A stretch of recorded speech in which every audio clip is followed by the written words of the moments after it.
Penny with Swiss Watch Expo. Today I'm looking at this beautiful Rolex 26mm Lady Datejust. This one is pretty classic, pretty traditional. It is the stainless steel and two-tone Jubilee bracelet. So it's got 18 karat yellow gold and stainless steel. It's got a smooth gold bezel and a beautiful mother of pearl dial with diamond hour markers.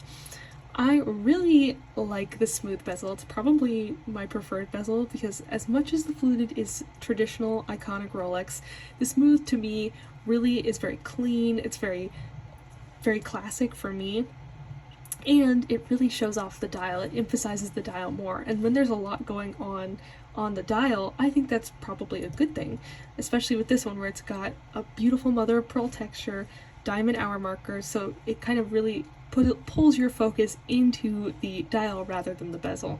Now, of course, you can't go wrong with a fluted bezel if that's what you prefer, but I'm just here to try and show off how elegant and how beautiful that the smooth bezel can look, especially when paired with all these beautiful elements as well. So this watch can definitely be dressed up because it's got diamonds, it's got the Jubilee bracelet, it's got the two-tone, but it has a little bit of casualness to it. Again, maybe it's not something I would wear to the grocery store, but you could if you wanted to, and I don't think it would be too ostentatious. But if you are looking for a really beautiful watch, if you really want to show off just kind of how unique your taste is, Rolex has a lot of great options, and we definitely have so many different options in stock, from bezels to bracelets to dial configurations. There are so many in stock that we have ready to ship, so if you're looking for this watch or something similar or something completely different, definitely check out our entire collection at SwissWatchExpo.com.